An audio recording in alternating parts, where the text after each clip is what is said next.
Glória a Deus. Irmãos, a paz do Senhor Jesus. Amém. Estou grato ao Senhor Deus por essa noite. O Senhor preparou, irmãos, esta oportunidade. Nós poderíamos retornar a essa casa, né? Já fazia bom tempo que eu chovia, né? Eu fico feliz em atender esse pedido, esse convite do nosso irmão, pastor Diego Noronha, nossa amada pastora Marisa. Já era para a gente ter vindo antes, mas a correria é tão grande, irmãos. Mas que bom que Deus preparou esse momento, não é mesmo? Glória a Jesus. Eu estou surpreso e feliz em ver nosso irmão Zéias. Eu peguei com nosso irmão Zéias há muitos anos atrás, bem antes de te conhecer, eu era menina ainda, ainda sou, né? Mas feliz em ver nosso amigo, irmão. Amados, por gentileza, Evangelho segundo escreveu João, capítulo de número 5. Mas eu falei por dia que eu quero deixar aqui o lado pentecostal de lado um pouco, irmãos. E a mensagem que Deus colocou no meu coração tem propósito para nós nessa noite. E creio que vai dar tudo certo para agora. João capítulo 5, versículo 28. Agora Deus pediu. Agora é 19, 24. Agora é 19, 24.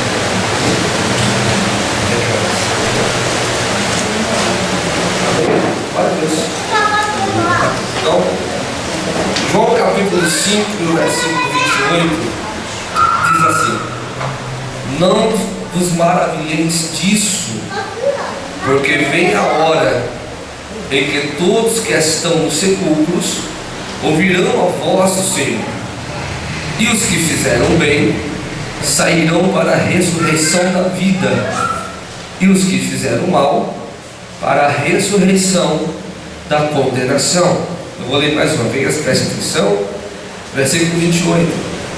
Não vos maravilheis disso, porque vem a hora em que todos os que estão no sepulcro ouvirão a sua voz, e os que fizeram bem sairão para a ressurreição da vida, e os que fizeram mal para a ressurreição da condenação.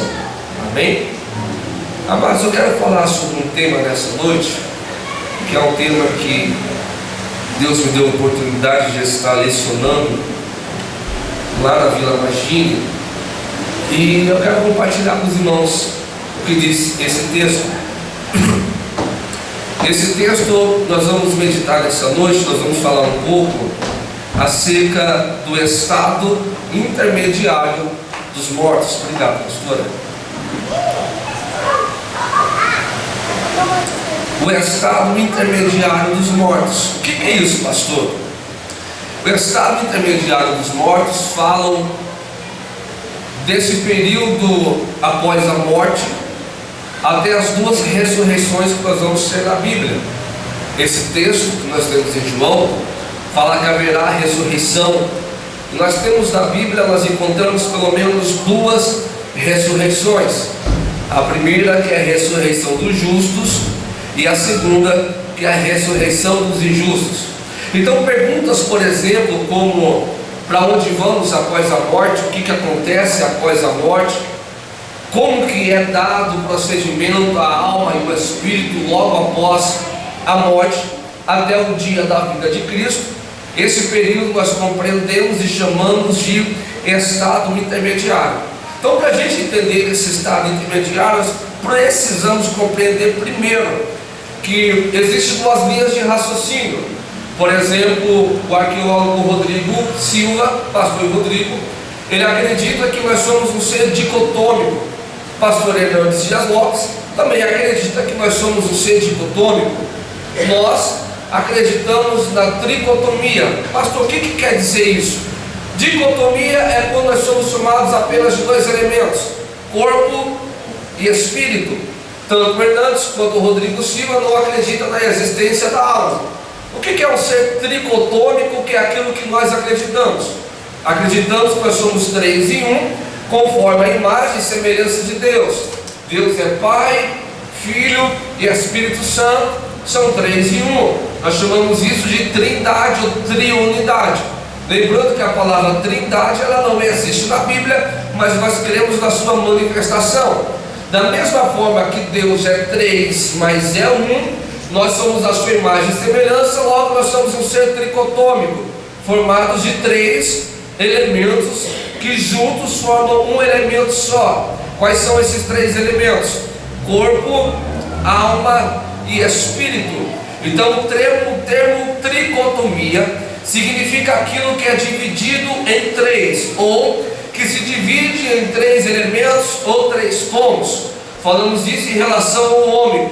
O termo tricotomia então revela-se que o homem é formado por três: corpo, alma e espírito. Eu gostaria que, se você pudesse, abra sua Bíblia em 1 Tessalonicenses capítulo 5, versículo 23. Se você achar, você pode ler para nós, por favor. Primeira carta de Paulo aos Tessalonicenses, capítulo de número 5 e o versículo de número 23. Vou te explicar porque que nós acreditamos na tricotomia, que somos três em um: corpo, alma e espírito. Quem achou, por favor, pode ler. E o mesmo Deus de paz nos santifique em tudo, e todo o vosso espírito e alma e corpo sejam plenamente conservados e irrepreensíveis para a vinda de nosso Senhor Jesus Cristo. Glória a Deus. Primeira carta de Paulo aos Tessalonicenses, capítulo 5, versículo 23, que nós estamos lendo ali. Paulo está advertindo a igreja de Tessalônica, dizendo assim: olha, seja santificado em tudo, em vosso espírito, em vossa alma e o vosso corpo.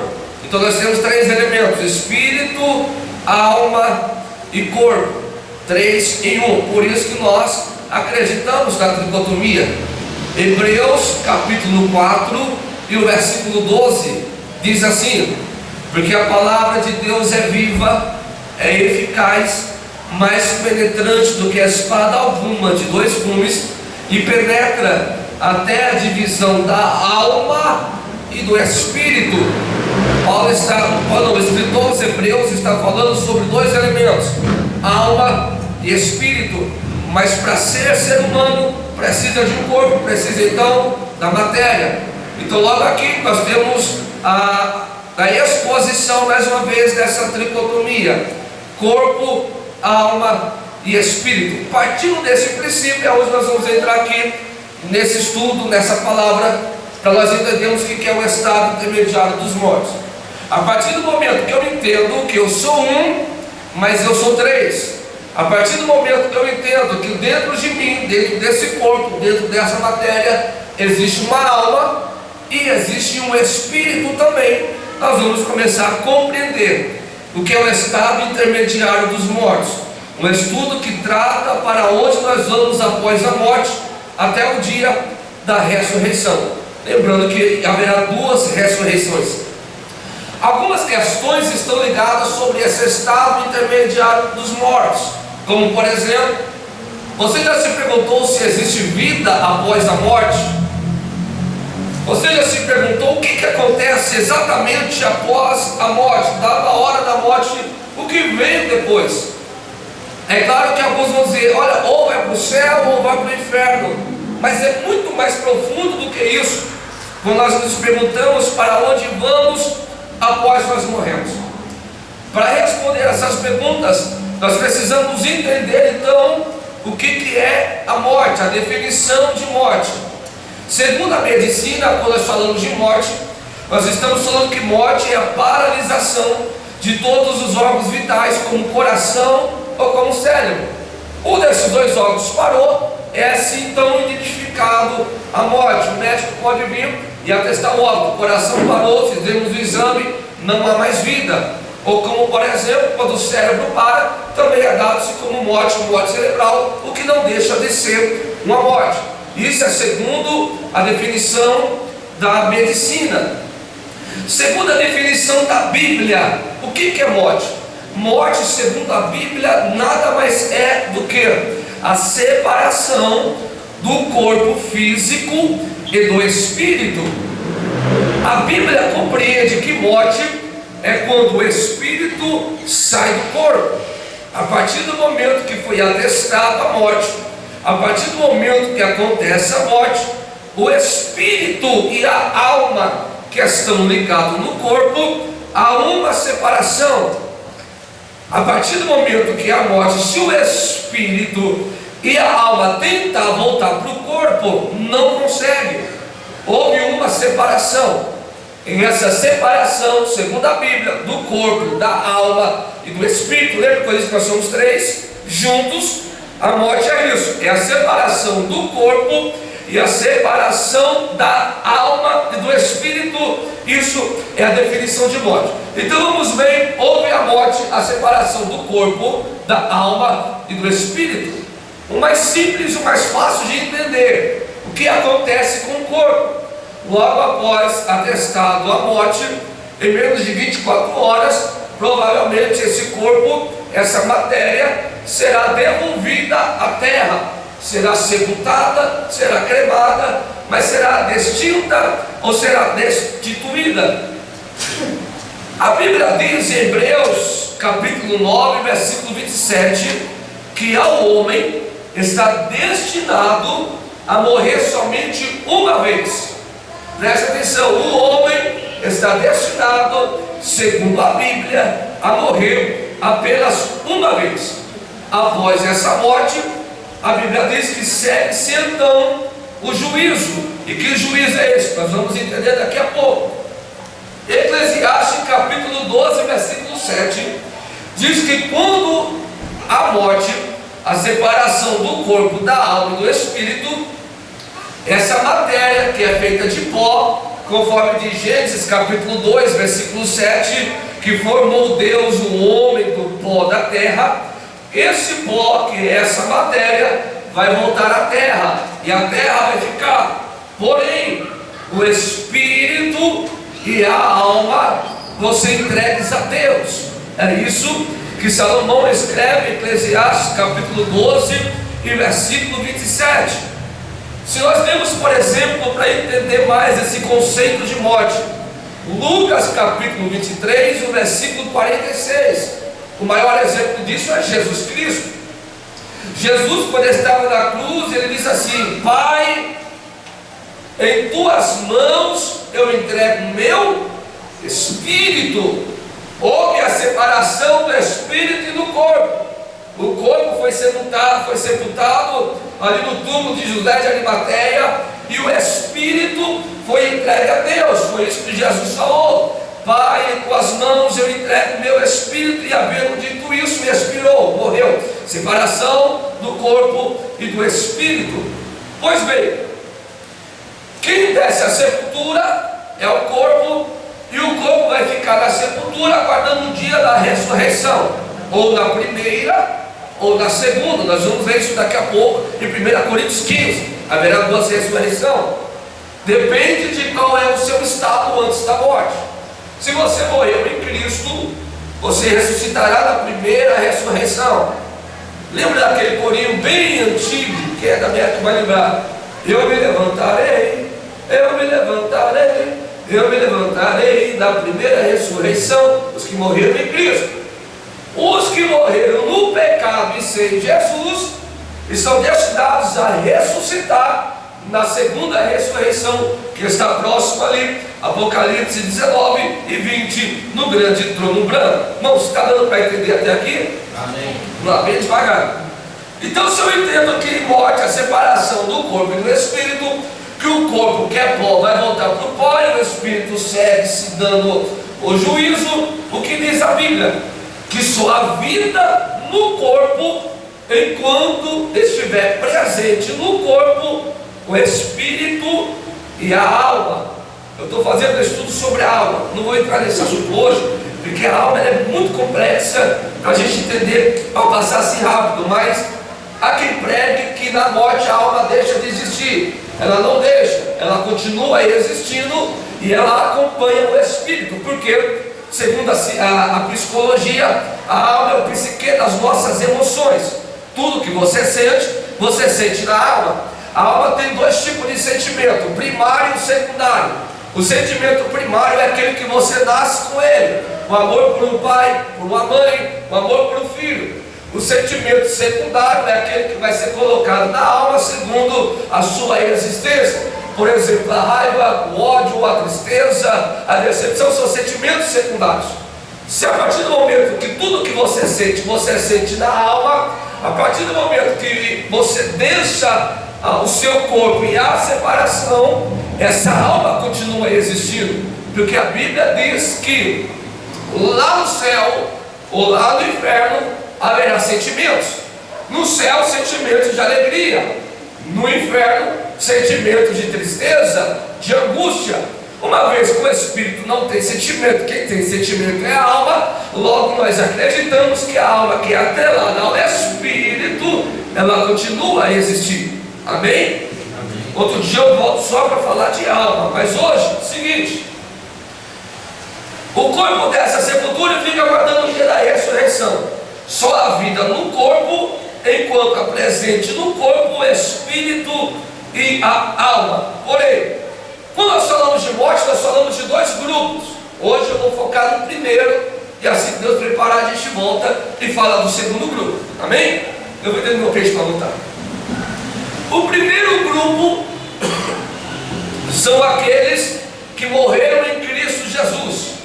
Desde Adão até o dia do arrebatamento, os que morreram em Cristo Jesus estão no primeiro grupo. O segundo grupo é aqueles também que desde Adão até o dia do arrebatamento morreram sem salvação. E olha aqui para mim: salvação só se perde uma vez. Quantas vezes se perde a salvação? Como assim, pastor? Está parecendo heresia isso daí, não? Salvação só se perde uma vez. Onde é que você perde a salvação? Quem arrisca dizer quando é que você perde a salvação? Você só perde a salvação quando você morre sem ela. Porque depois que você morreu sem salvação, não tem como você ressuscitar para ser salvo. Então, enquanto há vida, há esperança de salvação. O diabo, sabendo disso, o diabo tem pregado para muitas pessoas que erram, que pecam, que caem, que não há mais salvação. É mentira. Enquanto existe vida, existe salvação. Tanto que quando Paulo escreve a carta aos Romanos, capítulo 8, ele diz: aquele que está em Cristo Jesus, nenhuma condenação há para quem está em Cristo, que vive segundo o Espírito e não segundo a carne. Então, enquanto existe vida, existe chance de salvação. Mas a partir do momento que a pessoa parte desta para outra sem salvação, ela perdeu, ela não tem mais direito à graça e à salvação. Então vamos lá. E ainda assim tem gente que consegue morrer sem salvação, rejeitando a graça e rejeitando a misericórdia de Jesus. O primeiro grupo é esse então que morreu em Cristo Jesus. Agora tem um detalhe que você precisa prestar muita atenção para você entender. De Adão até Jesus, o primeiro grupo é dividido em dois períodos. Preste atenção.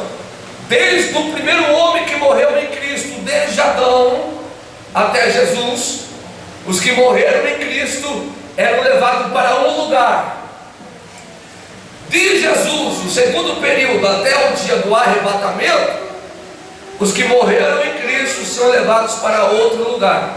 Então nós temos dois períodos dentro desse primeiro grupo.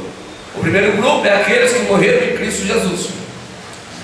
O primeiro período eles eram levados para onde? Eles eram levados para um lugar chamado paraíso. O que é o paraíso? Paraíso significa um lugar de bem-aventurança, um lugar de plena felicidade, para onde vão o espírito e a alma dos remidos imediatamente após a morte. Ou seja, a pessoa morreu agora em Cristo, morreu salva, é levada para o paraíso. Só que o paraíso nem sempre foi no mesmo lugar. Lucas capítulo 23, do versículo 42 a 43. Jesus está na cruz, tem um ladrão ao seu lado. O ladrão se arrepende e se converte Quem lembra da fala de Jesus para o ladrão? Ainda hoje estarás comigo aonde? No paraíso. Então as pessoas que partiam desta para outra vida, o início de uma vida eterna, iam para o paraíso. Lembrando que, irmãos, a morte não é o fim, a morte é o começo de tudo. Como assim, pastor? A morte não é o fim? Não, a morte é o começo de tudo. Se você puder agora, abra comigo a sua Bíblia, no Evangelho de Jesus Cristo, segundo escreveu Lucas, capítulo 16, a partir do versículo 19. Lucas, capítulo 16, a partir do versículo 19. Deixa a sua Bíblia aberta, por favor. Oh glória!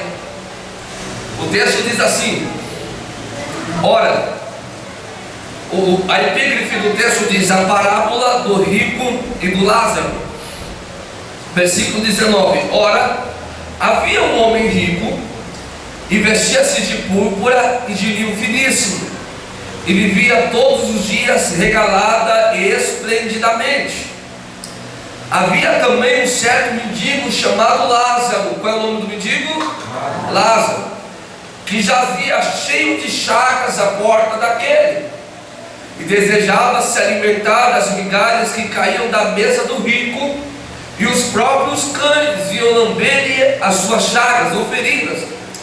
E aconteceu que o mendigo morreu, e foi levado pelos anjos para o seio de Abraão.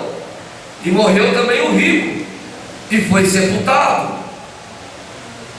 No versículo 22 ele fala que o mendigo morreu e foi levado pelos seus anjos para onde? Para o seio de Abraão. Diga assim comigo: seio de Abraão. Guarde isso. E morreu também o rico e foi sepultado. Versículo 23: e no Hades ergueu os olhos, e estando em tormento, e viu ao longe Abraão. Ele viu quem? Abraão e Lázaro no seu seio. E clamando ele disse: Abraão, meu pai, tem misericórdia de mim, e manda Lázaro que molhe na água a ponta do seu dedo e refresque a minha língua, porque eu estou atormentado nesta chama.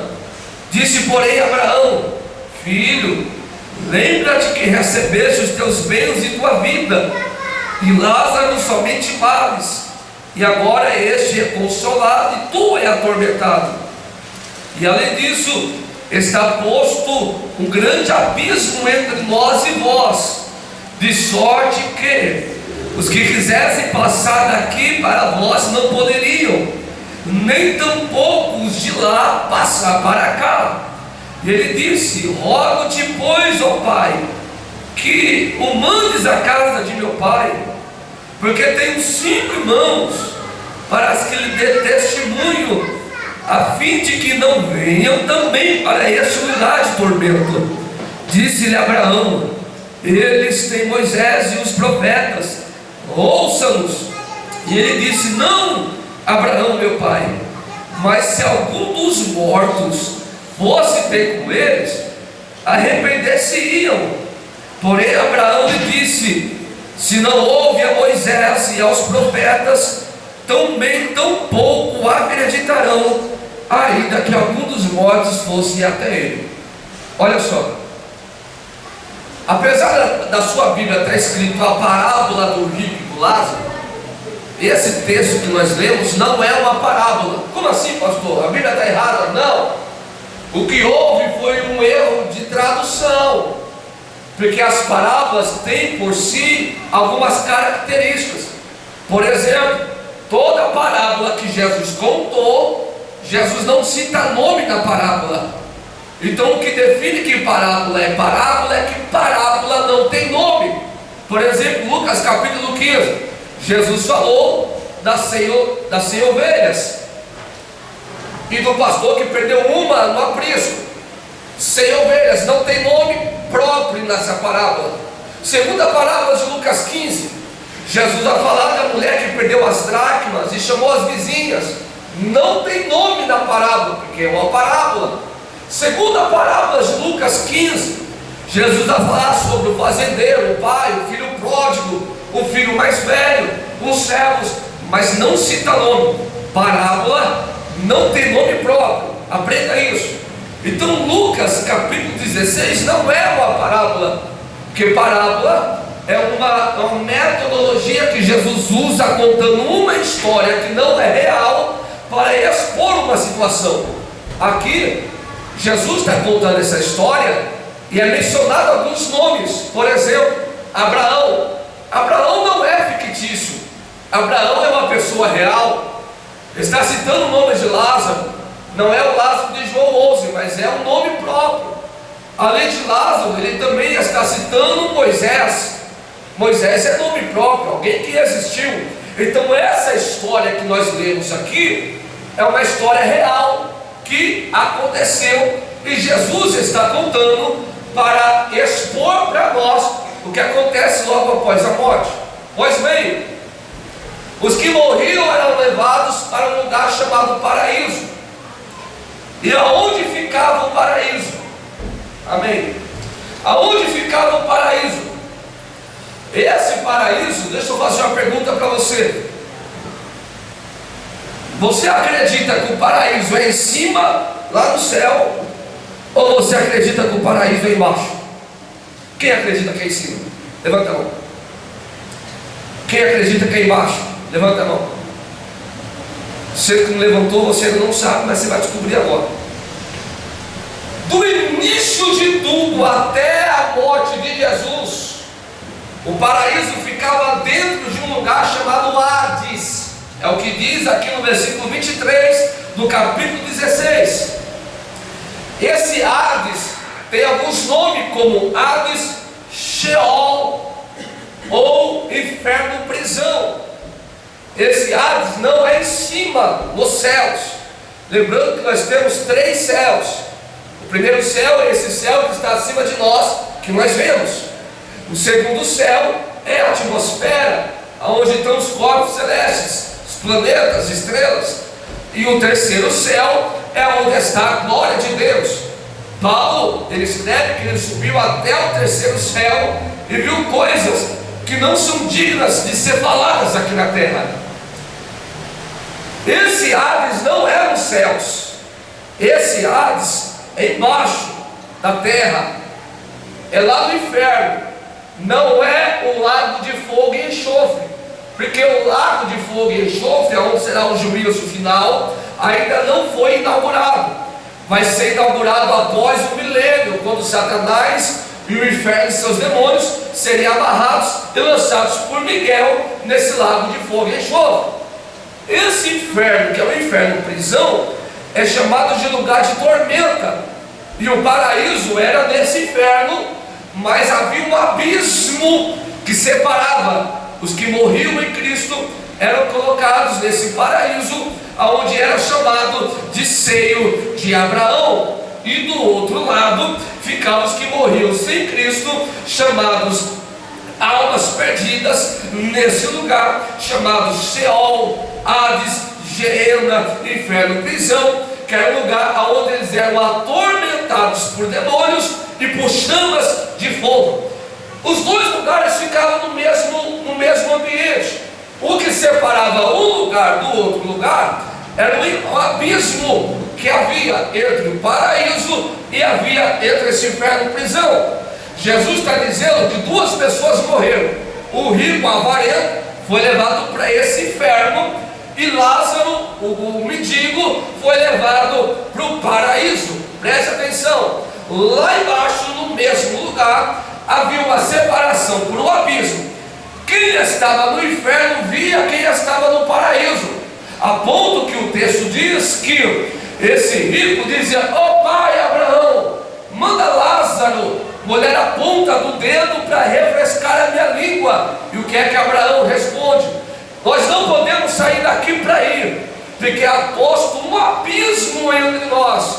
Ou seja, quem está no paraíso não pode ir até o inferno, e quem está no inferno não pode sair para ir até o paraíso. Jesus não deixa. a Bíblia não deixa. Quem está lá, não sai. E quem está lá também, no inferno, fica lá e de lá não sai. Está dando para entender? Amém. Amém.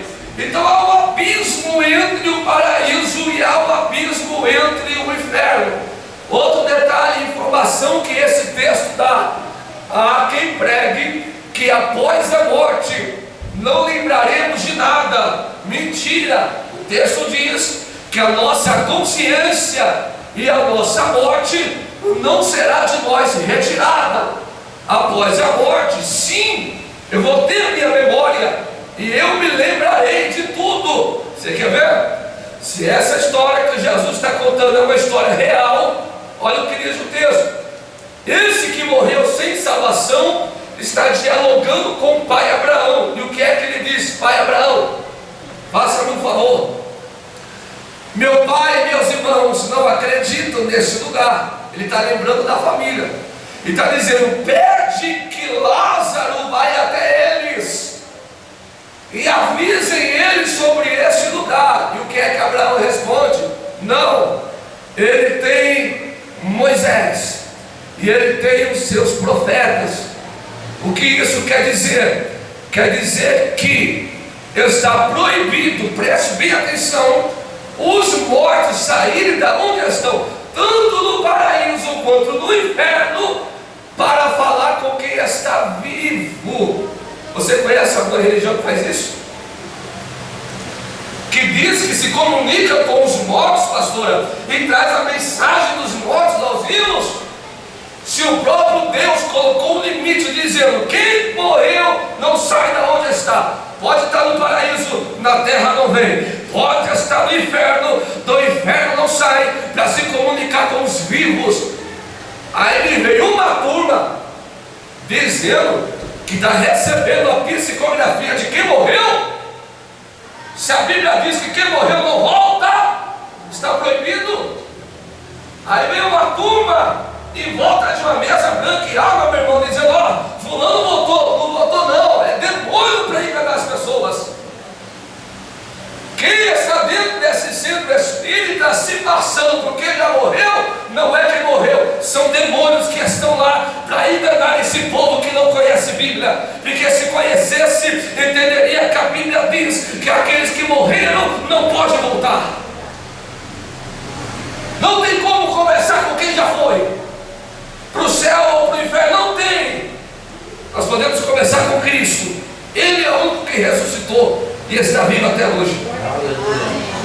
Pois bem, falei que eu queria pregar, mas tem jeito não, é normal. Então nós entendemos que os que morreram não podem sair da onde estão. Segundo, a memória não será tirada. Irmãos, olha aqui para mim, que graça teria a gente passar uma vida inteira servindo a Deus, compartilhando entre nós e vós os nossos problemas, para depois da morte eu chegar lá e não saber que o pastor Tiago é o pastor Giro, ele não saber que o pastor Tiago é o pastor Giro. Que graça teria se não tivéssemos memória? A diferença, preste atenção, segundo a Bíblia, os que morreram sem Cristo lembrarão de tudo, porém os que morreram em Cristo só terão lembranças boas. As coisas de ruim que aconteceram, o salmista diz que serão sepultadas junto com o corpo. Quem morreu em Cristo, quem morreu salvo, não terá lembranças ruins, não terá sentimentos de choro, nem de tristeza, nem de angústia e nem de saudades, porque morreu em Cristo e esses sentimentos não estão com Cristo, deixarão de existir. Lembrarão-se das coisas boas que aconteceram durante a sua vivência aqui na terra. Vamos lá. Então eu entendo que esse paraíso era embaixo, e todos que morreram de Adão até Jesus não subiam para o paraíso, eles desciam e iam para esse lugar chamado Hades, aonde existiu o paraíso e o inferno separado por um abismo. Está dando para entender até aqui? Amém? Amém. Então vamos lá, vamos continuar. Esse paraíso vai sofrer uma mudança na morte de Jesus. Jesus morreu na sexta, e ele disse que ele passaria 3 dias morto, mas que ao terceiro dia Jesus ressuscitaria. Agora vem aqui uma revelação de Deus para você. Glória a Deus. Isso aqui é motivo de estudar muito, você não vai achar no YouTube não, então presta atenção. Quando Jesus morre na cruz do Calvário, a Bíblia diz assim, quer ver? Eu vou ler para você. Primeira carta de Pedro, capítulo 3, versículo 18 e 19. Olha o que aconteceu com Jesus quando ele morreu. Porque Cristo padeceu uma vez, quer dizer, Cristo morreu uma vez pelos pecados, os justos pelos injustos, para levar-nos a Deus, morto na carne, mas vivo no Espírito, porque quem morre é a carne, o Espírito continua vivo, no qual também foi e pregou aos espíritos em prisão. Isso aqui é muito sério. O que Pedro está dizendo? Nosso Cristo morreu pelos nossos pecados, o justo morreu pelos injustos para levar-nos a Deus. E Cristo, quando está morto na carne, ele está vivo em espírito. E o que Jesus fez enquanto a carne está morta e o espírito está vivo? Pedro diz o seguinte, que ele pregou aos espíritos em prisão. E aonde que Jesus pregou para espírito em prisão? Se no céu ainda não tinha ninguém, o céu não tinha sido inaugurado ainda. Quando Jesus morre na cruz, ele disse: Pai, em tuas mãos eu entrego o meu espírito. O corpo de Jesus é sepultado, mas o espírito de Jesus não sobe aos céus. O Espírito de Jesus vai até o Hades, o inferno, a prisão, a renda e o paraíso, que estão no mesmo lugar. Lembra que Jesus só é revelado no Novo Testamento. No Antigo Testamento eles conheciam a Deus, mas não a Cristo. Quando Cristo morre e o corpo vai para o cemitério, lá no sepulcro de José de Arimateia, e Jesus desce, ele vai até o inferno, lá no paraíso, olha para todos os que morreram, desde Adão até o momento da crucificação, ele fala: eu sou a segunda pessoa da Trindade, eu sou Jesus. E ele se revela o Filho de Deus para aqueles que já morreram acreditando em Deus. Todos aqueles que ouviram a mensagem de Jesus acreditaram que ele era o Filho de Deus. Jesus passa 3 dias pregando para os que estão no paraíso. Depois que Jesus prega, ele vai até o inferno. Ele passa por aquele abismo, pastor Diego, e a Bíblia diz que ele vai lá e fala assim: ô Satanás, você está comemorando porque eu morri? Eu já me revelei para os meus filhos que estão ali do outro lado no paraíso. Agora meu negócio é contigo. Não vou pisar na tua cabeça agora. Eu quero a chave da morte, eu quero a chave do inferno.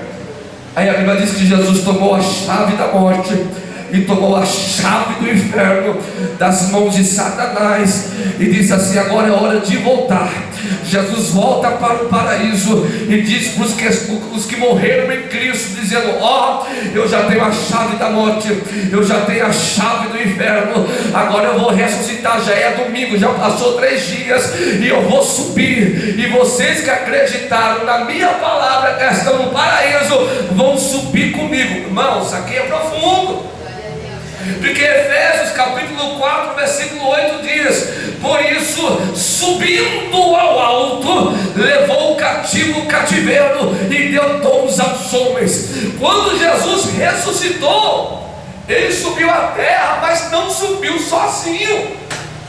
A diferença é que Jesus ressuscitou em um corpo glorificado, incorruptível, que é o corpo que o apóstolo Paulo fala, primeira carta de Paulo aos Coríntios, capítulo 15, a partir do versículo 52. Jesus ressuscitou na carne e no espírito, mas aqueles que estavam no paraíso, quando Jesus subiu, eles subiram junto com Jesus. Irmãos, eu fico imaginando Abraão, Isaac, Jacó, Daniel, Davi, Moisés, Josué, Arão e todos que morreram em Cristo, todos que morreram em crer em Deus, subindo com Jesus e estando no meio da terra, enquanto Jesus não subiu ao céu ainda. Nós não o veríamos, porque eles subiram em espírito, mas estavam todos na terra. Aí Atos capítulo 1 diz que após a ascensão, que Jesus está reunido, Jesus vai voltar aos céus, que tem a ver com a palavra que nós não leu aqui nos Salmos. Porque, olha só, Jesus morreu, ao terceiro dia ressuscitou e está subindo aos céus. Olha aqui para mim, Jesus veio de onde, irmãos? No meio dos céus. Isaías capítulo 9, versículo 6 diz que o menino nasceu, mas o filho não nasce, o filho já está vivo. Jesus veio do céu. Filipenses capítulo 2 diz que ele veio do céu. Sim ou não? Jesus desceu, fez-se servo, tomando semelhança a forma de homem, sendo obediente até a morte de cruz, e ressuscitou. Jesus vai voltar para os céus. Os portões do céu estão fechados e Jesus está voltando. Você realmente acha que os querubins, os serafins, os arcanjos, os anjos que estão no céu não sabiam que quem estava chegando era Jesus? A ponto, meu irmão, de eles têm que falar: levantai a porta das vossas cabeças, porque o Rei da Glória quem está chegando. Você acha que eles não sabiam quem era o Rei da Glória? Se foi de lá que Jesus veio, sabia. Então por que eles falam isso? Porque quando Jesus está voltando, ele não está voltando sozinho, tem um exército junto com ele. Mas esse exército não é de anjo, esse exército foi os que morreram salvos. Que Jesus está dizendo: o paraíso não é mais embaixo, a partir do meu sacrifício, o paraíso vai ser no terceiro céu. Aí Jesus vem entrando, e vem entrando com ele Davi, vem entrando com ele Pedro, vem entrando com ele João, vem entrando com ele Lázaro, vem entrando com ele todo mundo, desde Adão que morreu até Jesus, e dizendo: ó, eu disse para vocês lá em João capítulo 14, não se turbe o vosso coração, credes em Deus, credes também em mim. Na casa de meu pai há muitas moradas. Jesus falou: agora é a hora de eu tirar vocês de baixo e colocar vocês nesse paraíso, aonde vocês vão aguardar o dia da ressurreição.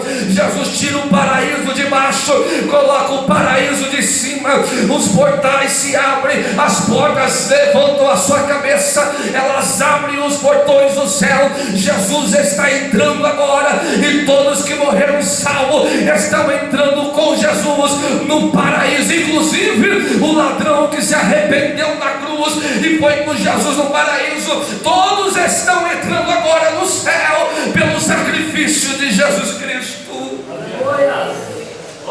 O cativeiro não é mais embaixo agora, o paraíso não é chamado mais de Hades, o paraíso é chamado de céu, e agora fica lá em cima, e é para lá os que vão, aqueles que morreram em Cristo Jesus, aguardando o dia da primeira ressurreição, desde Adão até o dia do arrebatamento. Agora olha aqui que interessante, quer dizer então que os que morreram de Adão até Jesus desciam. Depois que Jesus morreu, não desce mais, agora eles sobem até o terceiro céu. E até quando vão ficar lá? Até o dia do arrebatamento. Outro detalhe, vamos lá. Aí em Lucas 16 diz que quando aquele que morre salvo, é dado-se a ele o juízo. Só existem dois caminhos: céu e inferno. Ou vai para o céu ou vai para o inferno. Não tem terceiro caminho. Negócio de purgatório, segundo a Bíblia, não existe. Ficar vagando por aí, não existe.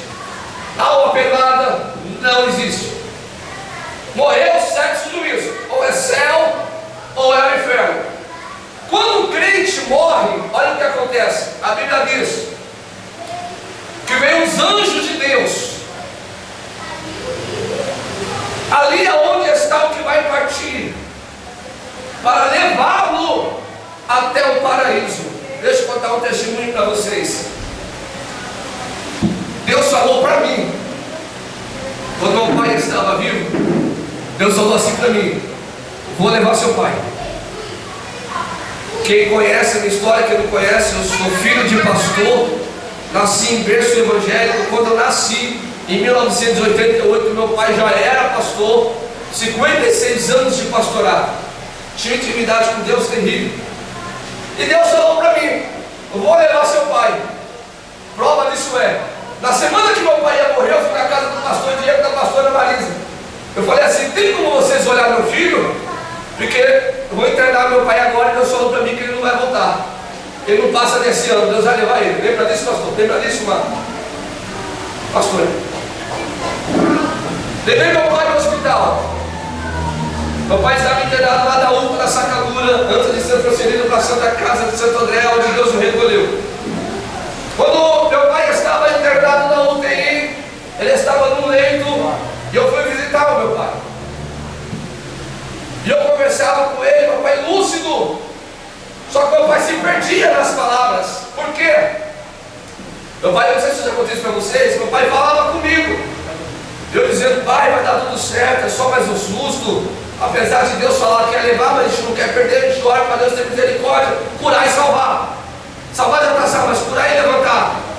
Meu pai conversava comigo e de repente meu pai se misturava, irmão Marcos, nas palavras e conversava com a pessoa que só ele via. A enfermeira chegou para mim e disse assim: isso é por causa das fortes medicações que ele está tomando. É normal os pacientes variar um pouco no pensamento. Eu disse: tudo bem, variar no pensamento eu até entendo, mas meu pai está falando comigo de um negócio, daqui a pouco meu pai está falando de céu com outra pessoa. Tudo bem, irmãos. Chegou um outro leito dentro do quarto. Meu pai estava no leito do canto, entrando na sala do canto. Chegou um leito na frente do meu pai. O que estava na frente, junto com meu pai, conversava com essa pessoa que só os dois viam, e os dois falavam do mesmo assunto. Eu falei: o medicamento é o mesmo? É a mesma dose? Porque os dois estão conversando a mesma coisa, e só os dois estão vendo que eu não consigo ver. Eu não sei se eu ficava alegre porque eles estavam vendo, ou se eu ficava triste porque eu estava vendo também. Os dois conversando e eu observando. Irmãos, naquela quarta-feira chegou o terceiro leito. Um senhor de idade que tinha tido um AVC, estava muito debilitado, chegou ali naquela UTI, ficou assim, meu pai no canto, pastor Isaías, outro leito na frente, o outro leito do lado, eu no meio dos três, e os três conversando o mesmo assunto: como é que era o céu. Eu fui entender isso só depois. Isso na quarta-feira, os três conversando: é porque o céu, é porque o céu, é porque o céu. Não, meu céu, vontade de morrer, estou todo mundo do céu. Na sexta-feira, meu pai é transferido para a Santa Casa, onde a gente descobre que ele está com câncer de intestino, que já está mestasiado, não tinha mais o que fazer.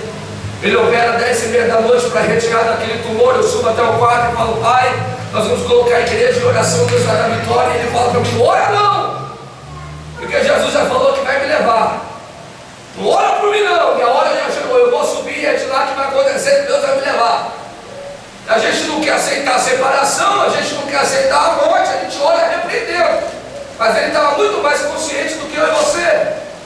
Subiu na mesa de cirurgia 10h30, saiu de lá no sábado 12 e pouco da manhã. Quando foi 3 e pouco da manhã, deu a primeira parada cardíaca. Depois às 8 horas, ele entrou em óbito, Jesus se recolheu. No sábado que meu pai foi levado aos céus, morreu o que estava na frente e morreu o que estava do lado também. Os três que conversavam sobre o céu, e Jesus se recolheu. Sabe o que eu entendo com isso? Olha aqui para mim. Você já se perguntou? Você já se perguntou? Por que o crente não tem medo da morte? Você já se perguntou? Por que Tiago não teve medo quando foi ser degolado em Atos capítulo 12? Você já se perguntou? Por que João não teve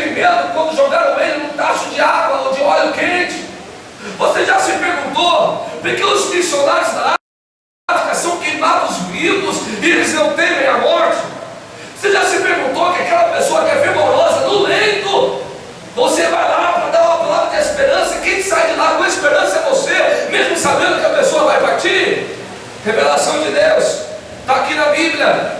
Os anjos de Deus chegam antes, eles não chegam depois que a pessoa morre, ele vem antes, e ele se revela à pessoa que vai partir, dizendo: ei, sua ceia chegou, fica tranquilo, eu estou aqui, vou te ajudar a partir. Olha lá para cima, irmãos, aqui é uma revelação que Deus me deu. Olha lá para cima, a pessoa que vai morrer olha, e está na Bíblia, Atos capítulo 6. Estevão, na hora da morte, olhou para o céu e viu o quê? Os céus abertos. Enquanto ele estava sendo apedrejado e morrendo, ele viu os céus abertos, e os anjos falaram: olha lá o que está te esperando, aguenta firme, vai passar. É só um processo, é só uma passagem, vai passar, aguenta firme. Você aguentou até agora, teve a sua vida toda aí, servindo a Deus, íntegro a Deus, teve a sua vida reta, servindo, cantando, pregando, pastoreando. Agora chegou a sua vez, não desiste não. Olha lá o que está te esperando. Eu tenho uma certeza que abre-se uma dimensão do céu, e a pessoa que está prestes a partir, ela olha assim lá no céu, o paraíso, ela vê o trono de Deus, ela vê Jesus assentado à direita do Pai, ela vê os anjos em festa dizendo: olha lá, ele está chegando, ele está vindo, ele foi fiel até agora, a hora dele chegou. É só a separação do corpo, mas o espírito e a alma está sendo recebido aqui no céu. Aí o texto diz, e eu acredito fielmente nisso, que os anjos seguram essa pessoa que está partindo e vai junto com ele dizendo: aí, Senhor, valeu a pena, olha o que tem esperado para você. E ela vai, e quando chega lá em cima, Jesus está lá de pé dizendo: ah, meu filho, ah, minha filha, você chegou, você foi fiel, você não me negou, você não desistiu.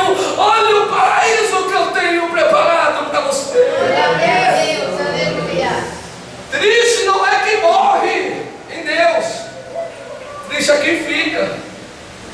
Quem partiu não sente mais dor, nem choro, nem tristeza, nem angústia, nem aflição, nem decepção, nem saudade. Quando ele parte com esse estado pleno de paz com Jesus, aonde diz o texto que o próprio Abraão, que representa Deus, o recebe nos céus.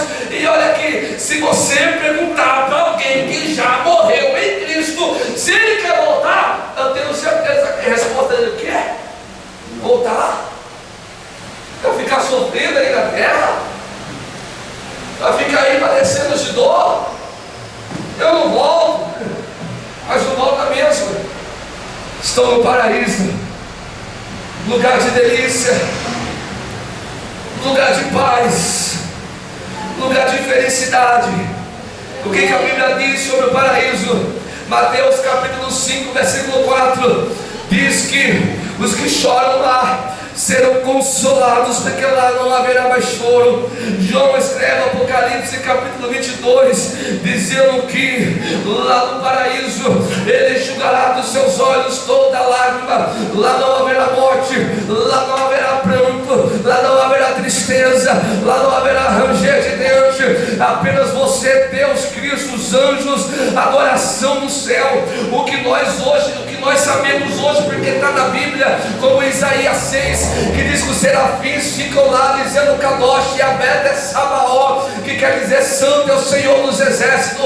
Hoje a gente sabe disso pela Bíblia, mas aqueles que já partiram, além de eles assistirem os serafins, irmãos, cantando no céu: santo é o Senhor dos exércitos, eles vão poder cantar juntos: santo é o Senhor dos exércitos. Deixa eu dizer uma coisa, mesmo depois da morte, meus irmãos, aqueles que estão em Cristo viverão num lugar de delícias, viverão num lugar de gozo, viverão num lugar de paz. A Bíblia diz, 1 Pedro capítulo 1, versículo 9, que a recompensa que nos aguarda no dia da morte é a nossa eterna salvação, uma eterna alegria, uma alegria de paz. A Bíblia diz também em Apocalipse capítulo 4 e o versículo 5, hoje nós servimos a Deus, mas nós não podemos vê-lo, apenas sentir. Mas João escreve que naquele dia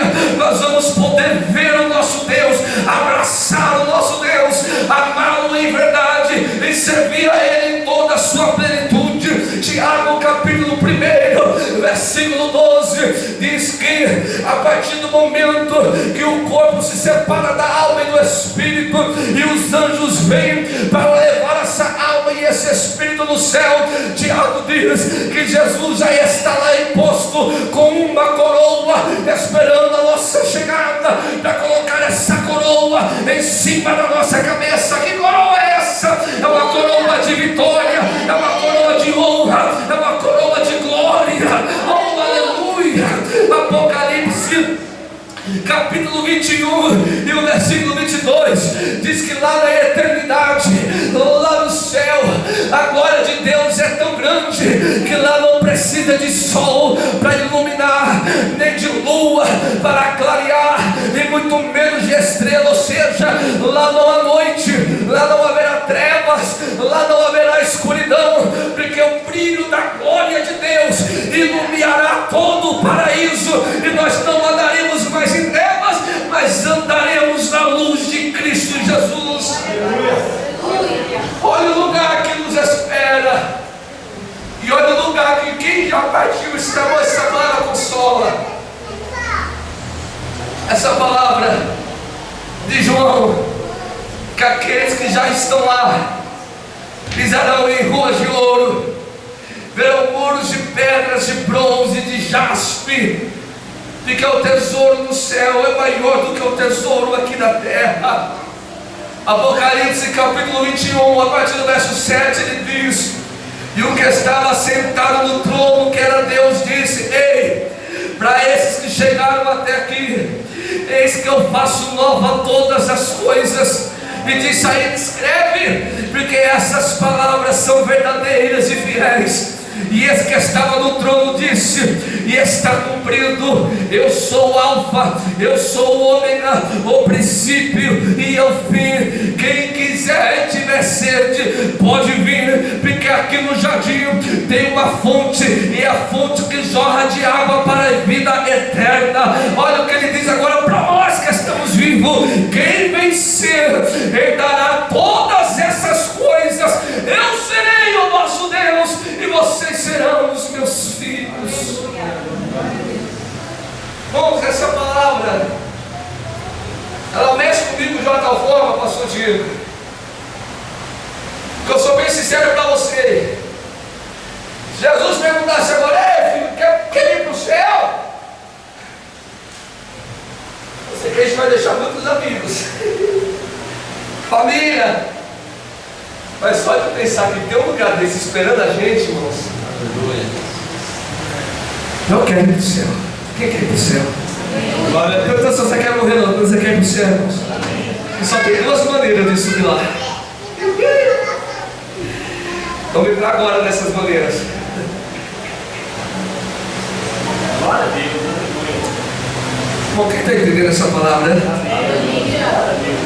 Só tem duas maneiras de ir para o céu: ou na morte, aonde os anjos levarão a encontro do Pai. Eu estou falando só do primeiro grupo, eu não vou me até o segundo grupo, que é os que morreram sem Jesus. Porque o que importa é nós, eu acredito que todos aqui estão em Cristo Jesus, todos nós vamos partilhar do mesmo céu. Só duas maneiras de entrar lá. Quantas maneiras? Duas. A primeira é através da morte, onde o corpo é sepultado, o espírito e a alma sobem aos céus. A segunda maneira de ir para o céu sem morrer é no arrebatamento, aonde os que estão salvos em Cristo serão arrebatados. Eu quero ler com você, por favor, primeira carta de Paulo aos Coríntios,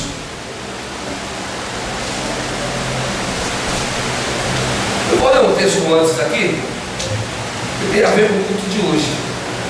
Eu falei para a pastora que eu não sabia que hoje era culto de ceia, mas olha o que diz a Bíblia. Primeira carta de Paulo aos Coríntios, capítulo 11, versículo 23. Eu não vou ler todo o texto, está na ceia, é só os dois primeiros versículos. 1 Coríntios 11, 23, olha o que Paulo disse: porque eu recebi do Senhor o que também vos ensinei, O Senhor Jesus, na noite que foi traído, tomou o pão e, tendo dado graças, o partiu e disse: tomai, comei, isto é o meu corpo que é partido por vós, fazei isto em memória de mim. Irmãos, a Santa Ceia foi o único culto que Jesus disse para fazer na Bíblia. Você não vai achar outro. O único culto que Jesus falou é para fazer esse culto, é o culto de Santa Ceia. Jesus, você não vai achar outro. Então esse culto aqui só vai ser feito até o dia do arrebatamento, que foi o único culto que Jesus disse que é para fazer. Só que aí, ainda que a Bíblia aberta, a primeira carta de Paulo aos Coríntios, capítulo 15, vai lá, umas páginas para frente. Versículo 51, 15 e 51. Diz assim, olha o que Paulo diz, a igreja aos Coríntios: eis que vos digo um mistério. Isso aqui é mistério. Na verdade, nem todos dormiremos. Esse dormiremos quer dizer morreremos. Olha que Paulo diz: na verdade, nem todos nós morreremos, mas todos seremos o quê? Transformados. Isso aqui que eu vou falar para você é debaixo de uma visão pré-tribulacionista, tá? Que acredita no arrebatamento secreto, onde o arrebatamento será dividido em duas fases. Primeira fase da segunda vinda de Jesus, do arrebatamento secreto. No versículo 52 diz: quando que nós seremos transformados? No momento, no abrir e fechar de olhos, antes da última trombeta, porque a trombeta vai tocar, ou a trombeta vai soar, e os mortos ressuscitarão incorruptíveis, e nós seremos transformados. Deixa eu dizer uma coisa para mim. Quem aqui acredita no arrebatamento, irmãos? Mas como é que vai ser o arrebatamento? Eu vou falar só isso aqui, pastor, deixa eu ver se está na hora aqui e eu encerro. Beleza, dá tempo. Como vai ser o arrebatamento? Olha, mas isso aqui é tão gostoso de falar. Arrebatamento, a palavra arrebatamento quer dizer tirado com força, raptado. É Jesus olhando para a igreja e arrebatando a igreja com força daqui da terra. Isso é arrebatamento. Mas como vai ser o arrebatamento? Segundo o versículo 52 diz assim: vai ser no momento. Que momento? No abrir e fechar de olhos. Vai ser muito rápido. Antes da última trombeta.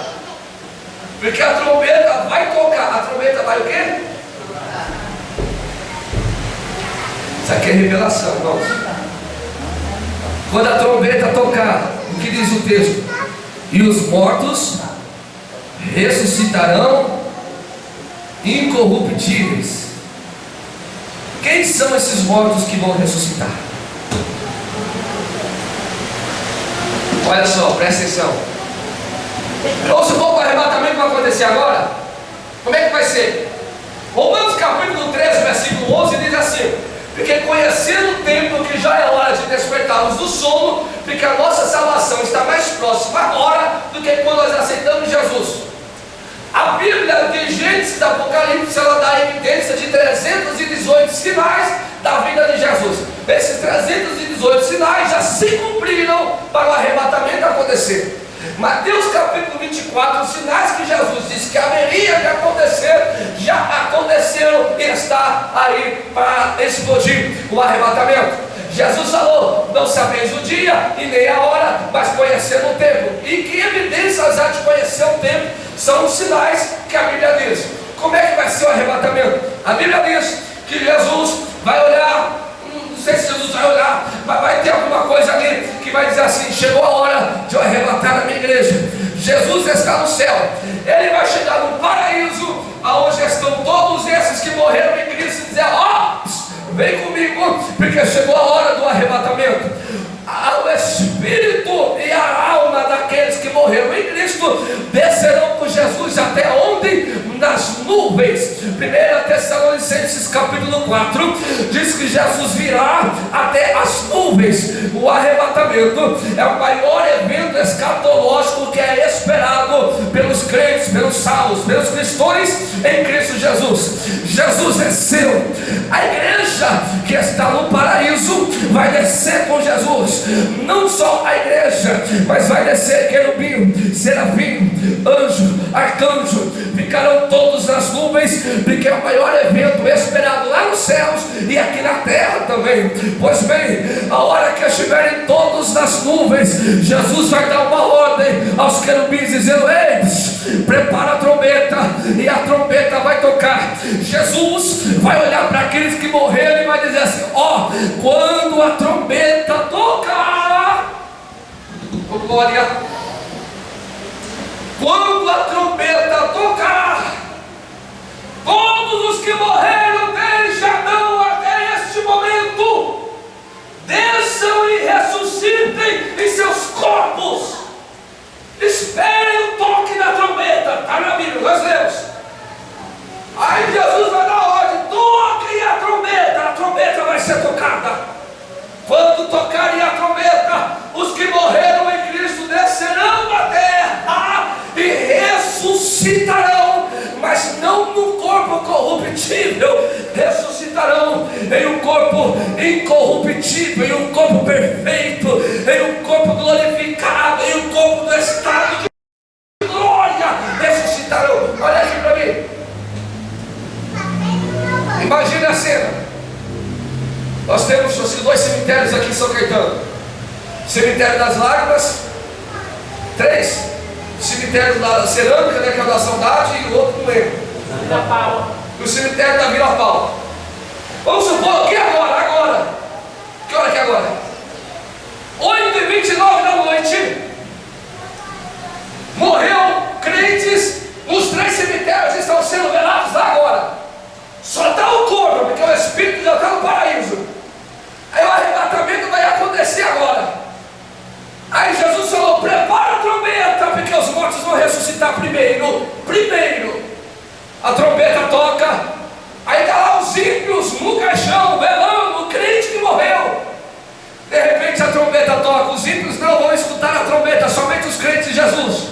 A trombeta é uma ordem para os mortos ressuscitar. Está aqui, nós acabamos de ler. Aí a trombeta toca e o espírito daqueles que morreram desce e entra novamente no corpo e ressuscita. Imagina quem está vendo esse corpo, meu irmão. Vai ver um corpo morto no caixão, vai piscar e não vai ver mais o corpo, porque o corpo glorificado já subiu, o espírito desceu, entrou no corpo, o corpo ressuscitou, glorificado, e glorificado ele já voltou. E quem estava lá via o corpo, de repente não vai ver mais o corpo, o caixão vai estar vazio, porque o crente ressuscitou no corpo glorificado lá no céu. Imagina o coveiro que estiver fazendo uma exumação naquela hora, puxando o caixão, levantando a roupa daquele defunto, daquela pessoa que morreu, e dizendo: olha aqui, os ossos já se passaram 3 anos, vamos se engavetar. E quando vai pegar os ossos para colocar dentro da caixa, de repente não tem mais nada, só tem roupa, porque o corpo daquele que morreu em Cristo já ressuscitou em glória. Glória a Deus. A Bíblia diz que os mortos ressuscitarão primeiro. Os mortos em Cristo é a primeira ressurreição. E depois dos mortos, aí é a nossa vez. Olha só que interessante, Moisés. Os mortos ressuscitaram em Cristo e já subiram. Eles vão vir ao nosso encontro. Porque a Bíblia diz, tanto em Coríntios quanto em Tessalonicenses, que nós que estamos vivos seremos transformados em um corpo de glória. Olha o que diz aqui, versículo 53, primeira carta de Paulo aos Coríntios, capítulo 15. Porque convém que isso que é corruptível, isso aqui ó, corruptível, se revista da incorruptibilidade. E isto que é mortal, ou seja, nós, se revista da imortalidade. Ele dizendo: ó, enquanto os mortos estão sendo ressuscitados, nós que estamos vivos seremos transformados em glória. Mas isso aqui é coisa de doido, né, pastor Diego? Isso aqui é coisa só crente para acreditar, irmão, nesse negócio aqui. Se você ler isso aqui para alguém, não vou chamar de hoje não, é os doidos. Mas eu creio nisso, está na Bíblia, meu cara, eu creio nisso, irmão. Os mortos sendo ressuscitados em corpo de glória. Eu que sou irmão está vivo, eu creio em nome de Jesus, sendo transformado. O corpo no corpo glorificado, não é um corpo sem defeito, é um corpo perfeito, vai nascer até cabelo, é um corpo perfeito, um corpo glorificado. Nós seremos transformados. E aí o que acontece? Aí quem vai dizer é Paulo. Lá na igreja de Tessalônica, sabe o que Paulo diz? Enquanto eles são ressuscitados em um corpo de glória, enquanto nós somos transformados, vem a terceira pessoa que tem uma responsabilidade grande aqui: o Espírito Santo. Quando o crente morria, os anjos levavam o Espírito até Deus, sim ou não? No arrebatamento não vai ser os anjos, vai ser o Espírito Santo. O Espírito Santo está assim, Jesus me perdoa por te imitar, mas é mais ou menos assim. Está aqui o Espírito Santo. De um lado os crentes viam sendo transformados, do outro lado os que morreram em Cristo Jesus, já no corpo glorificado. E o Espírito Santo dizia: está pronto, já transformou, já ressuscitou, papai, estamos chegando. Aí em Tessalonicenses capítulo 4 diz que Jesus vem nas nuvens, ele não pisa na terra, tá, a Bíblia? Ele vem nas nuvens, e ele está lá nas nuvens, os céus estão abertos, os anjos cantando, as trombetas soando, a festa acontecendo, os serafins voando de um lado para o outro, trazendo chamas de fogo, porque serafins é anjo de fogo, de um lado para o outro, e o Espírito Santo com as asas abertas, estamos subindo, e vai subir os crentes transformados, e os mortos ressuscitados, e Jesus dizendo: vem, chegou a hora, é o arrebatamento acontecendo. E a igreja sendo arrebatada. Oh, que coisa linda. Vale a pena ser fiel, irmão. Ainda vai ter mais divisão. Os que morreram ressuscitaram no corpo glorificado. Nós que estamos vivos também subiremos no corpo glorificado. Aí lembra que eu disse para você que a nossa mente não vai ser tomada? Imaginou todos nós aqui nessa noite, quando a gente vai tomar ceia, Jesus arrebata todo mundo aqui, vai ser muito rápido, o corpo glorificado. Daqui a pouco o pastor Diego, o pastor Marido, os obreiros vão servir a ceia. E acontece dois eventos, já foi, não vou falar sobre isso, só vou citar para vocês. Depois do arrebatamento acontece dois eventos. Primeiro é o tribunal de Cristo. Esse tribunal não é para condenação, porque a igreja já foi salva. Esse tribunal é para dar galardoar, é para dar o seu galardão conforme as suas obras. Esse tribunal não condena, porque nós já estamos salvos. Esse tribunal é para dar a você a sua recompensa segundo as suas obras, que serão provadas no fogo, como ouro, prata, bronze, madeira, feno e acho que uma outra que eu não lembro agora. Beleza, subimos, recebemos o nosso galardão. E agora? Aí agora vai ser assim. Jesus falou: você está nascendo lá embaixo. Vocês estavam dando a ceia. Agora senta todo mundo aí, porque quem vai servir a ceia é Jesus. Jesus vai dizer assim: agora é a hora das bodas do Cordeiro. É o casamento da igreja com o noivo. A igreja arrebatada com o noivo. Jesus dizendo: quem vai servir a Santa Ceia aqui sou eu. Oh, que privilégio lindo. Eu sou Jesus chegando e dizendo assim: beba do meu sangue, é meu filho que vem. Coma do meu pão que revaleza a minha carne. Fui eu que morri, a minha carne aqui para comer. Coma, enche. Para te provar que lá no céu a gente não vai ser mal operado, irmão, nós vai comer no céu. Oh glória, e sem peso na consciência. Eu vou comer à vontade, irmão. Eu não sei se vai ter coca, mas mandar eu sei que vai ter. Se tivesse coca, melhor ainda. Mas eu sei que mandar vai ter. A Bíblia diz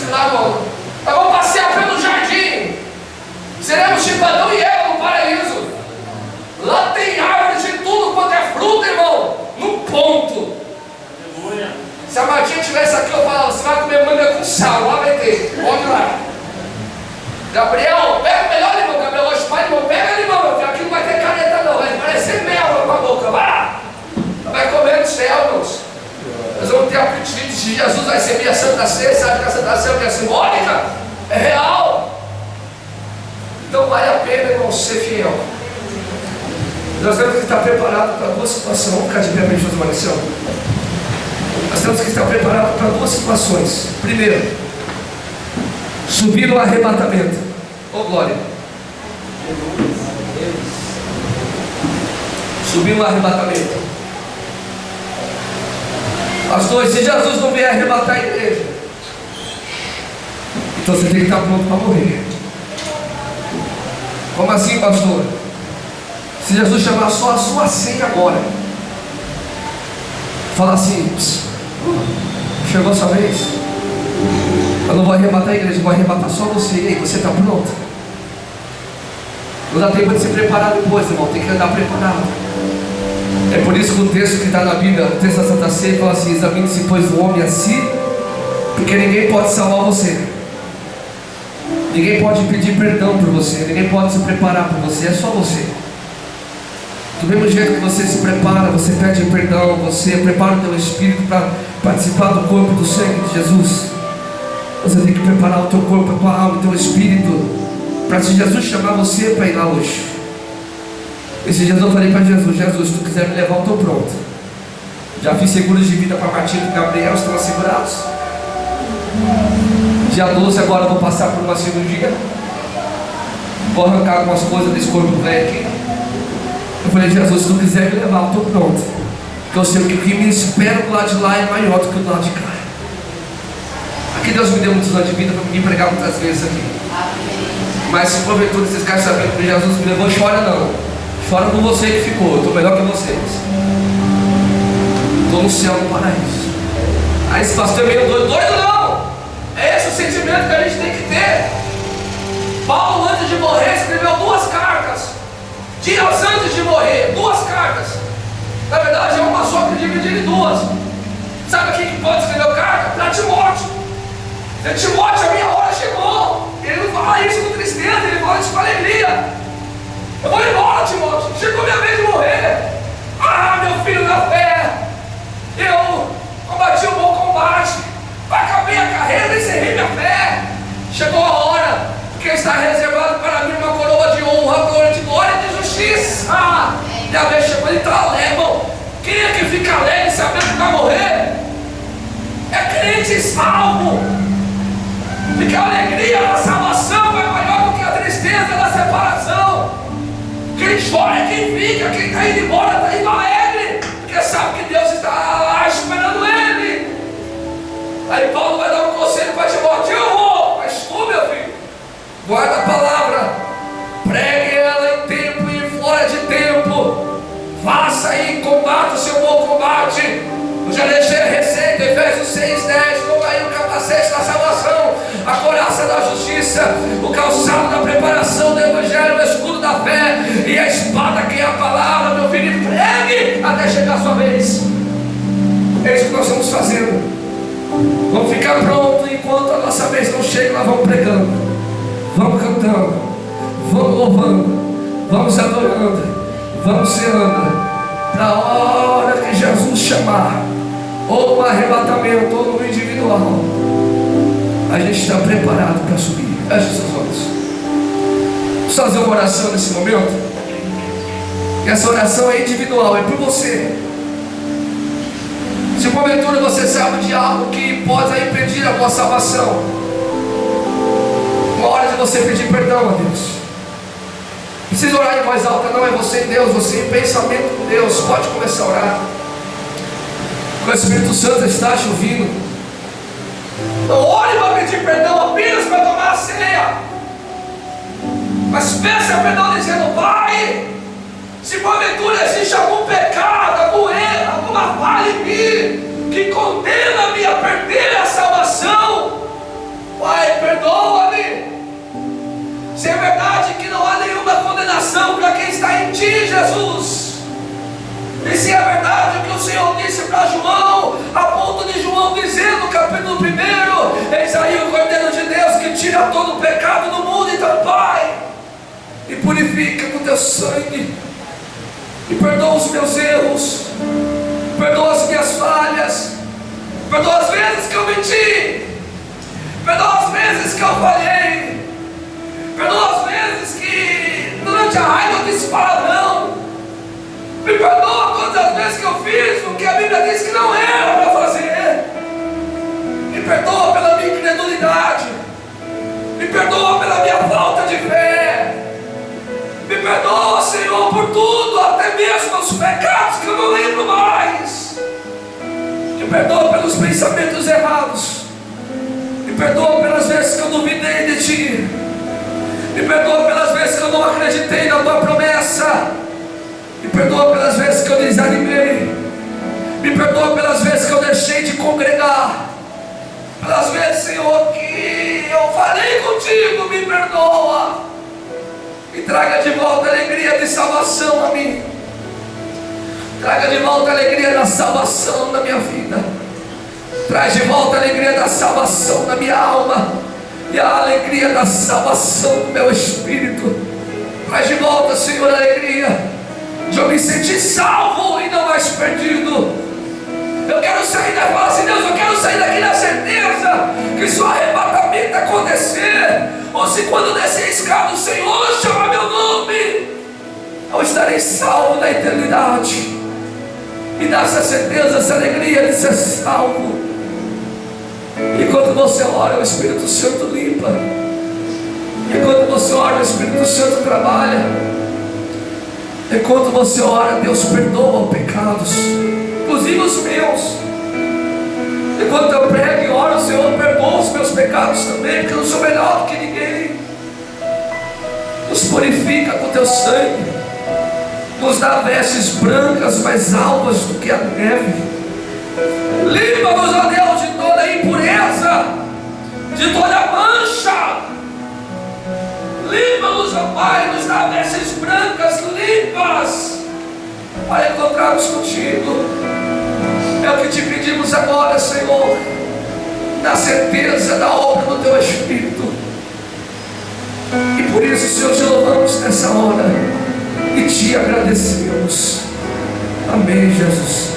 Se você puder dar uma salva de palmas para Jesus.